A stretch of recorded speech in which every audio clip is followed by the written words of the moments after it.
now. Oh, Let me just excellent. press go on LinkedIn as well.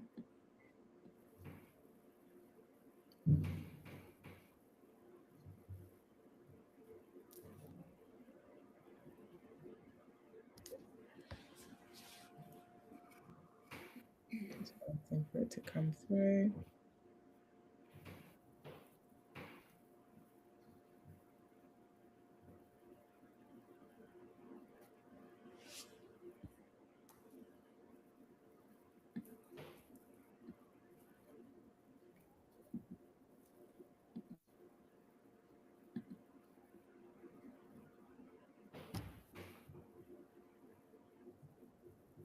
We are now live. Hey, excellent.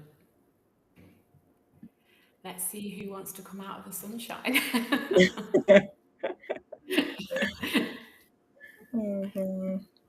Yeah, it is really, really warm, but I love it. This is me in my element. I have zero complaints. Oh, I have set my boys' new paddling pool up today, and it is looking rather inviting. I might be joining them later. Of course. How can you do all that work and then not jump in? You have to. Exactly that. Exactly. No, you absolutely have to. I need to get a pool for my boys because I don't, and it's really, really warm. So we do go to the local pool, but there's nothing that kind of just beats going outside. No, Outside that's the it. pool. On your garden. Mm. Yeah, definitely. We seem to go through a paddling pool like once a month last summer. They just get so rough with it and it ends Yeah. up puncturing. So I've gone with a framed one this time, so there's no there's no blowing up to do. Yeah. Oh wow! And how do you keep it up for the whole summer or for the whole week? How does it work? That's what I'm planning on doing. So I've ordered a filter today. I've been super organised, and I've got a cover coming today as well. So I'm hoping to, like, now it's filled up, I can then sort of protect the water with a good filter and keep it covered in the evening, like when they're not Yeah. playing in it. My Oh, brother's got one actually, and he was saying his water's been in for like 2 weeks now, and it's crystal clear. So that's what I'm hoping for. amazing. Yeah, that's amazing. Yeah, it's in what like during weather like this that you really appreciate the water. My son's school have started doing swimming lessons. They've built a temporary pool in the playground, and he's in year 4, so they've like kind of switched. Like one class will go, then the other class will go. At first, about 2 weeks ago, he wasn't really into it. Now that it's got really, really warm, he can't wait. Wow, Yeah. brilliant. That's so good. I heard that actually with some of the schools opening pools at the Mm, school. But yeah. yeah, Yeah. that's actually a thing now. And I think it's good. It's really, really good. When they first mentioned it, I was like, how's this going to work? But it works, It it's was. got the tent and the whole thing. It's brilliant. It's something that, I think every child just needs to be able to do, isn't it? It just opens so many doors for them with Yeah. activities as they get older and trips with school. If they can swim, Yeah, it's great. absolutely. So it's now 1 o'clock. We've got quite a few people on the live. So if you could do us a favor and Yes. drop in the chat where you are from, that would be amazing so that we know where you are joining from. Yeah. It looks like one side of my camera is like in the sauna or something. It's cloudy. Shall I start sharing my screen this in while people Yeah, that would be good. Thank you. set up? It might be worth me doing that. So what we'll do, we'll give it about 4 or so minutes just because people are moving between different meetings and things. So we'll start just before 5 past. Excellent. Can you see that all right, Missy? Yeah, it's perfect. Thank you. Perfect. Excellent. Do you know the name of these flowers on the slide? I don't know. I don't know if they're bluebells or I'm not Really actually nice. sure, but they're really pretty, aren't they? Yeah, really, really love them. Yeah, I do like seeing slides with like flowers and nature. It's really, really nice. Okay, so we've got Kent, we've got Joss in Kent. I'm also in Kent, Joss. I'm planning to do an in-person meetup. I don't want to say too much and commit because I haven't actually planned. It's just kind of mentally, I envision doing an in-person meetup. But when the time arrives, I know there's quite a few people in Kent, so watch this space. Kessia from Eli, or is it Ellie? Eli, let me know. Alberta, Canada. There's a couple of people from Canada on the call, actually. We've got Nova Scotia, New Brunswick as well. We've got Grimsby, London. Amazing. So, quite a mix. If you're just joining, if you could drop in the chat where you are joining from, we'll start in another 2 or so minutes. We're just giving people time as they move between meetings. If you want to grab yourself a glass of water, cocktail, tea, then do that. We've got Oxford as well joining. Just give it another few minutes. Your slide. Oh, okay. Yeah, I was going to say it's on the next slide, but it's now on the home slide. Yeah, it's gone back. I was just having a little play there, just making sure everything's working. It works. I think there's just a little bit of a time delay when I press the button. So Yeah, no worries. We've got Leeds, we've got Wisconsin, the United States. We've got quite a nice mix actually. It's quite a broad spread from where people are joining from. And I also think your story is one that speaks to people globally. I think everyone, whether they recognize it or not, is going through a period of transition and reinvention because of AI and how it's, I'm not going to say forcing, I'll say encouraging us to review the way that we think and work about the way we think and work. So even though your origin story is different in terms of redundancy, I think the theme within your session will really speak to a lot of people. Yeah, absolutely. Also got the Netherlands. I was an exchange student to the Netherlands when I was in sixth form. An amazing time. Hi, Beverly. Good to see you. Oh, hi, Beverly. Okay, so we'll get started now and people can join as and when. So thank you so much for joining this LinkedIn Live. If you're watching the recording, thank you for joining us. I'm so happy to be able to introduce to you Natalie Johnson. I met Natalie because she took part in my Strategic Change Leader program. And this series of LinkedIn Lives, it's a takeover because it's people that I've met who have taken part in the Strategic Change Leader program that I run. And I've been absolutely blown away by who they are, the story that they have to tell, and how they have positioned and repositioned themselves within the change management and change leadership landscape. So I'll give you a quick introduction to me, and then I'll hand over to Natalie. So for those who know me, for those who don't know me, my name is Nisi Ozibu, and I have been in change management and leadership for the last 17 years in a number of roles, from operations management, change management, change lead, starting my own change team, worked as part of a consultancy, and then started my own change management consultancy. But all throughout that journey, I saw this same thing around just identity issues, people not knowing what change management is, people who are change managers not being confident in who they are. And so I've made it my mission to bring back confidence and ownership and license within the change management space by designing the Strategic Change Leader program to help my peers and for myself. So I started off quite selfishly to, how can I build myself? How can I have the type of influence and impact that I need to drive change and not just be delivering, which led me to design my Strategic Change Leader program. And now I've met all these amazing people, one of which is Natalie. And so let me hand over to you to introduce yourself and tell us a bit about your talk.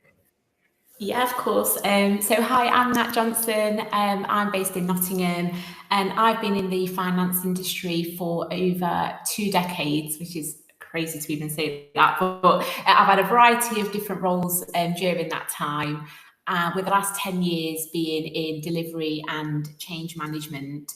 And that's what I want to talk to you about today, is my journey from redundancy, which is what happened to me at the start of 2024, through to like where I am today now, which is in a really good place, and ultimately I think able to say that it was one of the best things that could have happened to me, like professionally. So that's what I'm going to be talking about today. Thank you. So I'm just yes, going I'll to hand over to you to take us through the slides.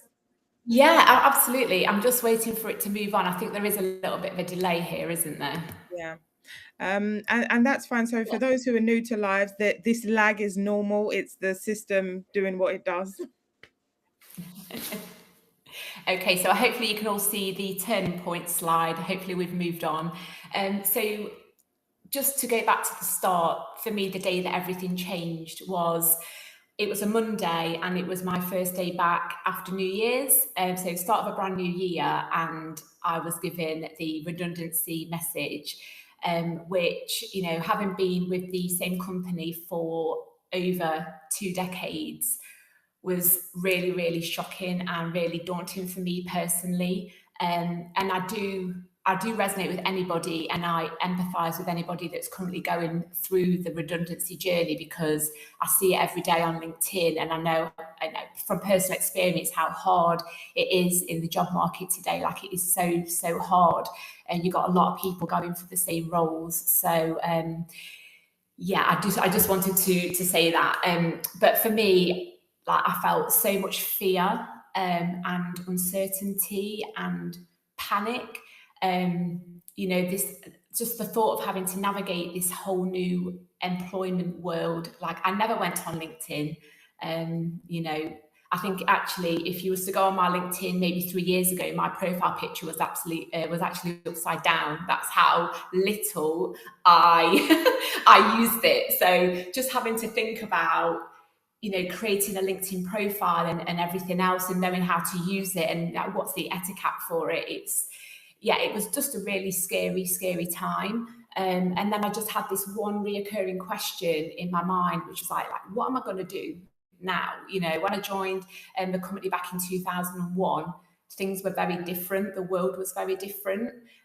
So sort of fast forwarding that to 2024, it was a whole new world that I was going to have to try and find my way through, which, now I can say that I did. And for me, looking back, redundancy wasn't the ending that I thought it was going to be, and it was an invitation for me to rebuild, which is like what I'm doing, and that is a journey.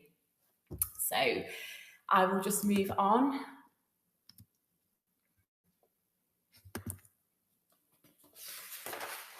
So discovering my why, I think in those weeks that follow redundancy, because I think that, like, your whole routine just like goes out of the window.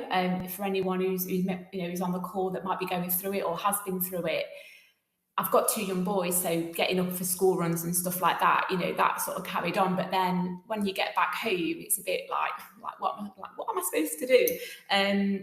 So I think I was at a point after a few weeks of thinking, I can either carry on down this quite negative, unstructured path, or I can really like use this as an opportunity to reflect and look back at what really mattered to me, and what I enjoyed, thinking of all those roles that I've done, like what part of those roles did I really enjoy the most? What gave me energy? What excited me? Sort of what got me out of bed in the morning? And ultimately, it was down to people and process. So for anyone who knows me, I am a people person, like through and through. I absolutely love meeting new people. I get a lot of energy from people and just being in that environment. So helping people to navigate uncertainty and change, which, like you've said, Missy, is just everywhere at the moment. Like, there is no escaping the way this world is changing. But then I'm also a very like structured and methodical person in the way that I apply what I want to do. So I really enjoy like process and frameworks, and just having a bit of an order to how I do things. So that's when I started exploring change management as a career opportunity. And I think it was around that time, Missy, I found you on, I think it might have been TikTok before you branched out to LinkedIn. And I started watching a lot of your videos, and they really started to like resonate with me. And I was connected like so much to like what you were saying. So yeah, that was, I think for me, was a really big like turning point for me, definitely. I'm just going to move on. I need to go back to this screen. Hopefully that's coming up now. So I think, although in my mind I had a plan of what I wanted to do and where I wanted to go, obviously there's obstacles to overcome. And for me, one of the biggest obstacles, I think, was just having this like downer on myself and this imposter syndrome mindset, and this like, can I do this? Am I good enough to do it? Am I qualified enough to do it? Like, who's going to want me? Like, it was quite a bit of a depressing, negative time, really. Like, I've never been to university. I don't have any degrees or any like shiny qualifications or anything like that. And I know there's so many super young, talented people that are coming into the job market. And I was just thinking, like, I'm just never going to be good enough. But it was only through having conversations with colleagues that I used to work with, connections that I'd made on LinkedIn, friends and family, opening up about how I was feeling, that I actually realised, and I think, Missy, again, you was one of these people that made me realise I'd been managing change for like years, just without the title. Ultimately helping people do things from one way to a new way. So whether that was launching a new process or a new system or a new way of working, or anything, a new structure. I might not have been labelled as a change manager, but I was doing the work for that. And I think just recognising those transferable skills and just helping people navigate those changes had been a huge part of my career already. And then that really helped with my mindset and perspective shift. Like, those conversations, I can't even tell you how valuable they were to me and to the confidence inside me to think, you know what, like, I have got a lot of experience. I have got a lot of value to bring. I might not have, a qualification. I might not have been to university, but I've got 20 plus years of experience of being down in the trenches, doing the work. And again, it was at that point where I really wanted to like move forward. So I'm going to move on to the next slide, which hopefully we'll show in a little while. Oh, let me just go back. Hopefully you can all see that now. So recognising the value that I already bring was a key thing for me in this journey. For me, the challenge wasn't learning how to do the work. Like, I've been doing the work for years. Everything you can think that either a delivery manager or a change manager would do, like I'd done in one way or another. I think the challenge that I was facing was recognising the value of what I already knew and being able to communicate that with confidence. And that is where I discovered your strategic change leader program, Missy. I think obviously called the Confident Change Maker back when I was on it, like I can't believe it was a year ago or so. But even joining, I think I was in your first cohort, wasn't I? And even just joining that, and we all get to introduce ourselves and give a bit of background. And it's just really amazing to me that there's so many highly successful and highly capable people that just genuinely struggle to talk with confidence and influence like stakeholders and senior stakeholders, and position themselves strategically and own their expertise. Like, I thought it was just me, but then when you start speaking to people, that you think, oh my god, you don't struggle in that, and they're like, I seriously do. And yeah, it really helps, I think, us connect and was able to support each other. But yeah, it is sort of quite reassuring to know that you aren't the only person that's like feeling that way, which I took a lot of comfort from. So yeah, thank you for everyone who was on my cohort. I'm just going to move on. Okay, so investing in myself and in my growth. So for me, redundancy became my opportunity, and that's what I really like to do. Like all the changes that happen, change anything that changes in my eyes.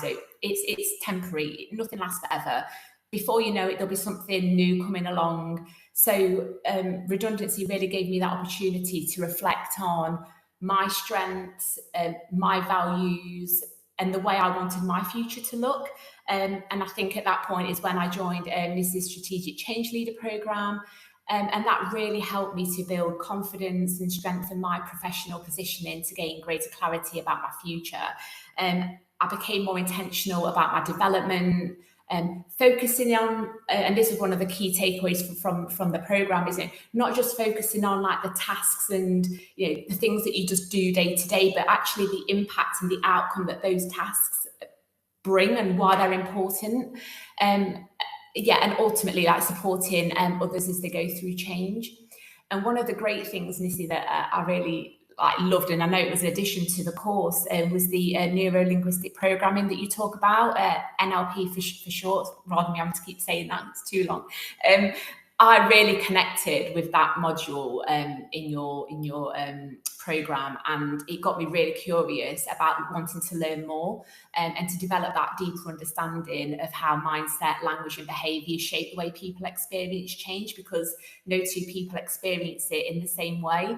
And I'm actually booked onto a 2-day course in July to just to understand that in more detail, because it's something that I feel genuinely excited and passionate about. So thank you for that. I'm just going to move on to the next slide. Okay, here we go. Hopefully that's come up for everybody. So there's probably people on the call thinking, so what did you do? Like, what changed? And I think as my confidence continues to grow, and don't get me wrong, this is a journey. Like, I am nowhere near like there yet. But my willingness to do things that I might previously have taught myself out of. I think even like your course, Nissy, had it have been called the Strategic Change Leader back when I joined, I probably wouldn't have joined it, because I'd have thought strategic leader, absolutely, like I am none of those things. I'm not worthy of being called those things. So it's just, and I think, the opportunity that program gave me, and the confidence and the goodness that it brought to like me and like my life, to think I could have not, just based on a couple of words, that the way I felt about them, like I might not have even done it. So I just think, the changes that I've made, that they're not massive, they're not dramatic, they're really small, consistent actions that have really helped me like move forward. Like doing this LinkedIn Live, never would have done this like 3 years ago, maybe even 2 years ago.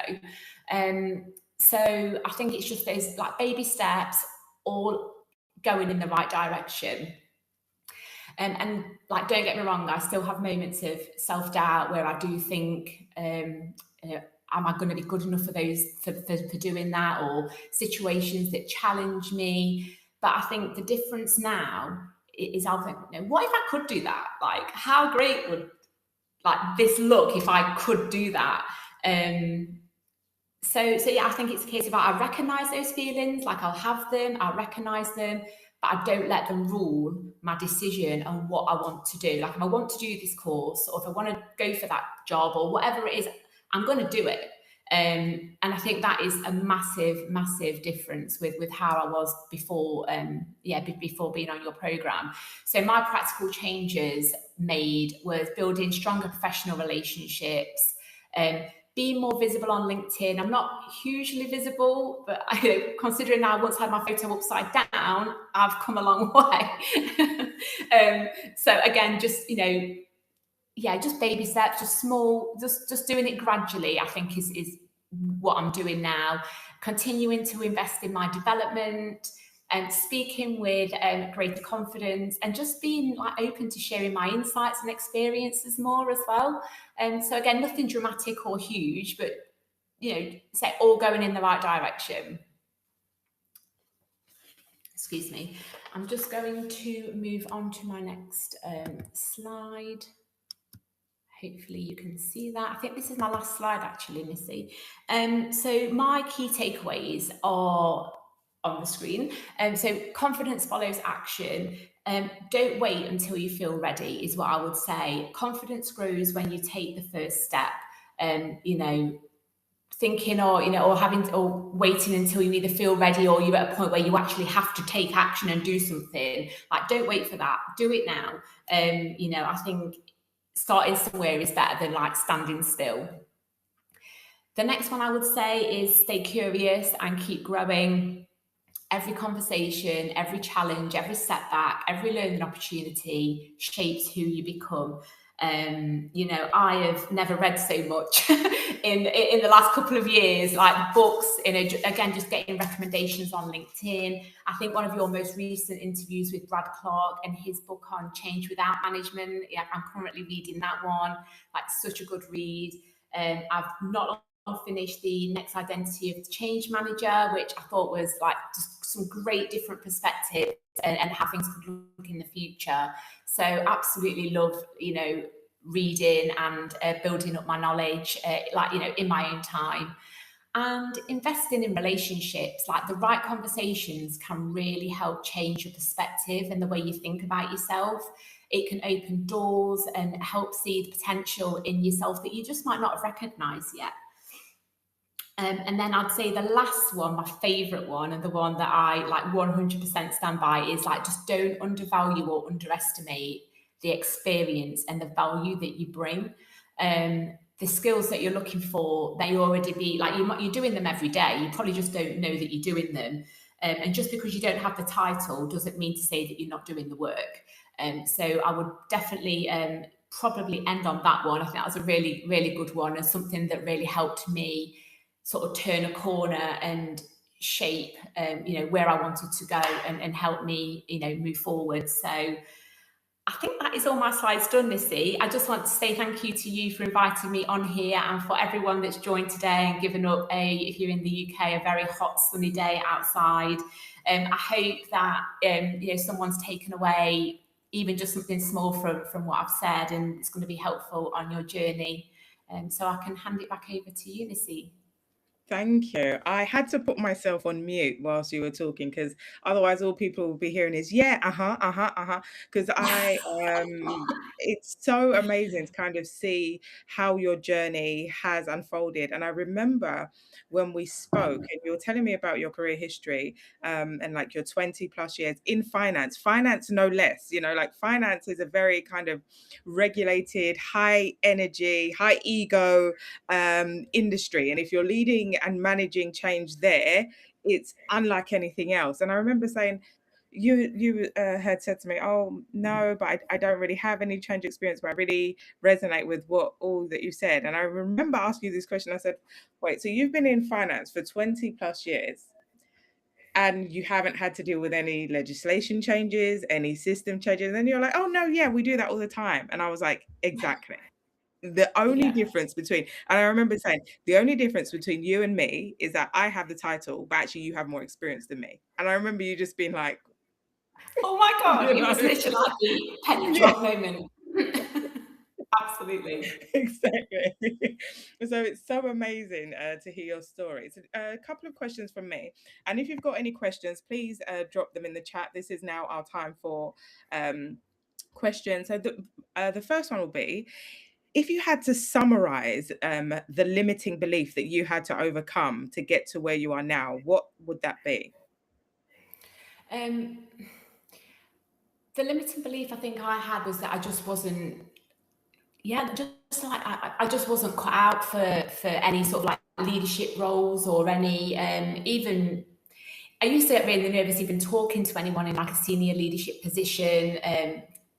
So I think that is the the program has really helped me with that, and actually thinking, we're all just human beings. We are all just trying to do our best work every day, and everyone's got good intent. And I think as well, like, not comparing myself to other people. Think you look at some people and you're in awe of them and you find them really inspiring, but there's absolutely no reason why you can't be that person. And the chance are you might be that person to somebody else. I've had people say to me, like, I never knew that I always thought you was really confident, like the way you come across. But, yeah, I just think it's the thing, the way that you talk to yourself internally. Like, I would never speak to my friends like that. So why am I speaking to myself like that? You know, you'd always big up like your friends and like, you can do this, you've got this, like you're more than capable, you know. So I don't limit myself to think, you know, I can't go for that role because I've never done an ERP implementation, or I can't go for that role because I've never led a team. Or now that, you know, what if I could? Like, what if I could do that? And I think that's the change really. It's like I don't have that sort of cap now where I think, no, there's absolutely no way. It's like, if you could, then what? And then it's like, actually, yeah. And then it gets exciting. So Absolutely. And one thing we haven't spoken about is your new role. yeah. Your journey didn't stop at redundancy, and you're not kind of just in that in between anymore. So, tell us more about your new roles, and give us if there's only one piece of advice that you would give to somebody in your situation, what would it be now that you can look back? Yeah, I mean, so my new role at the moment, I'm sort of wearing a bit of a change hat and a bit of a delivery hat as well, because we are going through a huge transformation. So I am really supporting that transformation by delivery managing a work stream, and we are due to go live sort of hopefully very soon. So, but then also when I'm not doing that, I'm also then really working like hard behind the scenes and getting like the change process set up. So once we are in that, I don't want to say, you know, like once you're live, there is no probably stability, because there's going to be something else that will need to get, you know, that will change or that will get improved upon, but that there'll be a really good, structured, well-controlled, well-managed change process then, that changes will come through sort of following that implementation. So yeah, absolutely loving my role. And I would just say for anyone out there, whether you're going through redundancy, which, you know, like I see it on LinkedIn every day, you know, yeah, people's, you know, it takes a lot of time and energy to, you know, look for roles, apply for roles. But I would just say that the last two roles that I've you know, been in and that I've got, you know, it's been through connecting with people. I think one of them was I just contacted a recruiter directly. I saw a role that I really liked. It was a change management role, and I just messaged him. I didn't know if that's like what you should do, but I just did, and we arranged a call. And then he contacted the hiring manager, and she was like, yes, I want to meet her and interview her. And then I had, an interview like literally 2 or 3 days later, and I was offered the position, like, you know, the next day. So I think, you know, had I have not like took that step, and then the role that I'm in now, fortunately, is with a lady that I used to work with. And I think she was advertising on LinkedIn, and some mutual colleagues of mine saw it, contacted me. So I contacted her. And yeah, so I would say don't underestimate the power of people and contacts, and just being brave enough to message that person and put yourself forward for it, because for me it's worked out brilliant. Yeah, absolutely. And honestly, I can't say enough how amazing it's been to go on this journey with you, because you were taking we had the discussion. You'd seen my TikTok videos. If you haven't seen me on TikTok, go and have a look. I post mostly video on there. And we're having this discussion around like your next steps. Then you did the program. It felt like immediately you got a new role. And then that one came to an end, and then you got a new role immediately. So it's so Yeah. great to see when people are actually putting themselves out there, when they have that self-belief, when you value the experience that you've already had and you're able to communicate that to other people. It's amazing to see what will happen. But I'm going to shush because there's loads of questions for you actually. So Okay. so many people saying they resonate so much with your story. Thank you for sharing your journey, that what you're sharing is helping others to pull things together mentally for themselves. It's been a great listen. Okay, how do you change your perspective from not being enough after you've had a lot of rejection? Um, it's a difficult one, but again, I think it was all about, you know, just because you haven't got a title, for me, I think, you know, I've got a very good work ethic. I've got a very good attitude. I think you can, you know, you can learn anything, right? Like you can learn a process, you can learn a framework. And I think just having that if you've got the good attitude, you've got the willingness to want to learn and, be present, that for me is goes above any sort of like any qualification that somebody might have, and just being a good person and someone great to work with. And that's what I really enjoy doing. I love meeting people. I love working together with teams. I hope people like working with me as well. But and I think that's what I would say that's really helped me. It's just I might not have that. I might not have all those the certificates or letters or whatever. But I have got the experience. I am a genuinely good person. I'm a very I'm willing to learn. I'm willing to work hard. I'm present. So that goes a long way. I don't underestimate any of that. And it could be something like you just take for granted, like, oh my god, like why would you not be a good person to work with, or why would you not show up on time or be willing to learn? But there's people that aren't. So if you just basic, in my eyes, these are basic things. But yeah, not everyone does it. Yeah, not at all. And I know, not personally, thankfully, but I've heard so many nightmare stories about people who aren't like that. Another question, enjoyed hearing about your journey so far. What's in your next chapter? Well, I don't know. Who knows? I'm just enjoying the experience that I'm doing now. Obviously, change is what I want to do. That's what I've invested so much of my time in, learning about, connecting with people, and so ultimately that is where I see my future going. But yeah, what lies next, and that's what's exciting about it. Who knows? So yeah, I'll have to keep you posted. Amazing. Another question. When you mention invest in and build relationships, can you provide practical tips on how to do that?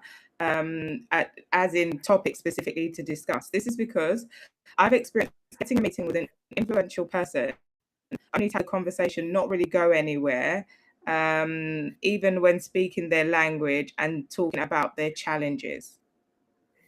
Sorry, Missy, yours breaking up a little bit there, so I only caught snippets of what you said. Yeah, no worries. Can you give some practical tips on how to invest in and build relationships? Because they've had experiences where they've had at some time with an influential person, and even though they've spoken in their language and talked about like Yeah. challenges they might be facing, it hasn't really gone anywhere. Yeah. Okay. So for me, the last two roles that I've had, I have made a point, and funnily enough, I actually commented on a post on LinkedIn I saw this morning because it speaks exactly about doing what I'm about to say. I invest my first, I would say, I don't know, 2, 3, 4 weeks, however long it takes, however big the company is, to actually meet people. Like before I look at any project, I spend time meeting and greeting people. So start with my immediate team and then branch that out to operational areas and then to senior leadership team. And yeah, just put sort of 15, 20 minutes in their diary when as a hi, I'm new, just want to meet you. And then I think just having that really open conversation where you don't want anything from them, they don't want anything from you. It's just it's just a nice way to meet somebody, to find out about them, like what they do. So then for me, then when you do come to need them for something, like you've already built that bit of a foundation with them, and it's like, oh hi, met you a couple of weeks ago. I just need a bit of help with this, and I found that a really nice way of that starting building those relationships. So I invest a lot of time doing that. I was having these one-to-ones, these meet and greets for weeks, just meeting, spending 15, 20 minutes with people. And then they're like, oh, have you spoken to this person? I'm like, oh no, but I'll make a note of their name and I'll do that. So, and they're like, it sort of branches out and then you start building your network. And that was what I read on LinkedIn this morning by a lady, and I commented to say I do exactly that. And I also like to spend time in the operational, like the role that I'm in now. Once I'd met the people that I, thought I needed to meet, I actually sat in the operational teams and watched them work their processes end to end, because I think just getting that knowledge and understanding of how the actual business operates, like day to day, really helps again. So getting a good understanding. I mean, I'm not saying I'm an expert on any of the processes, but I've got a good idea of, how one piece of work can start at the start and it can end up over here, and what journey that looks like. So, I would say try that, just spend time and just invest in meeting people up front when, there's no, you don't want anything, particular from them, just to meet them and get to know them. I couldn't agree more. I think as change managers, one thing that I say, and I can't say this enough, we've got to recognize what our presence represents. And what I mean by that is it's rare. I've never heard of this happen where you bring in a change manager where the only change is that everybody's getting a pay rise. I've never heard of a pay rise change manager. Never, ever have I heard that, right? If you have heard of that, please do drop it in the comments. Now, the reason why I make that point is because when people have a change manager in the program, it's because we are bracing for impact. We know that there's going to be something that is maybe tricky, maybe challenging, maybe contentious, something that needs expert human understanding and behavioral management skills. That's why we are there. So if you're waiting for when you're going to talk about your change impact assessment or when you're going to tell them what's going to be really hard, that's not the best time to build the relationship. Because remember, from a neuroscience perspective, from a human perspective, when we are being faced with, changes, we're looking at how self-preservation, how to survive. And usually that's not the best time to build relationships. So what we want to do is the minute, and obviously, yes, we're brought in for specific projects. So you're always going to be, introduced from a change perspective, but don't let the first time you're talking to a stakeholder be, and you're having your change impact assessment conversation. Yeah. You should have built a relationship beforehand. Don't let it be that the first time you're talking to a stakeholder is because you're asking them for something. I love what you said, Nat, about, I'm just going in to have a conversation. I'm not asking for anything. Yeah. You're just getting to know them. You want it to be a safe environment, and safe means not asking people for anything. And it's absolutely essential. I think so many people overlook this step, and it actually connects to what you're saying earlier about don't overlook the skills of being somebody who's hardworking, who's keen to learn, who's nice to work with. You want to show people that you're all of those things before you're going in and you're asking them for something, because those are kind of the basics of relationship building. So I can't agree with you enough in terms of investing in those relationships, because you'll get so much more, whether it's a new job, whether it's better intel when you are doing your assessments and understanding what the change is. It's always going to be better if your stakeholders see you as a safe person. Always. Yeah. Yeah, absolutely. And that's I always think as well when I'm meeting somebody new, you're never going to be in a worse place, are you? You're never going to think, oh, I wish I never met that person. Like you're No. always going to gather information. It might be like, oh, have you spoken to this person? No, I'll make a note of the name. Now you've got another person to speak to. And I think that's why mine went on for so long, because I was meeting people that, oh, well, you might want to speak to this person, or that this person's brilliant at that, so maybe want to speak to them. So before you know it, I haven't just got like 10 meet and greets, I've now got 25. But it all adds up, all those conversations, and you start hearing about, and I also like to find out like, how do they like to communicate? Some people are like, oh, just drop me a Teams, people like email, people like just come and speak to me or give me a call, because I don't check emails and things like that. So I think just really understanding like how people want to communicate with you. Are they facing any specific like challenges or problems at the moment, or what's going great, like what are they loving? So just like I say, just getting that intelligence, so when you've got a change, you sort of know like, oh, that's how I need. Even now I've been in my role like 7 months, I revert back to my meet and greet, like so I had a bit of a document where I like making some really like some good notes, and I'm like, oh yeah, I need to, and I'll go through like, oh yeah, then. And it comes in really handy actually, for when you do need them, like to know the best place to go. So yeah, definitely recommend doing that. Absolutely. We've got a comment here. It's great to see how much you've achieved post redundancy.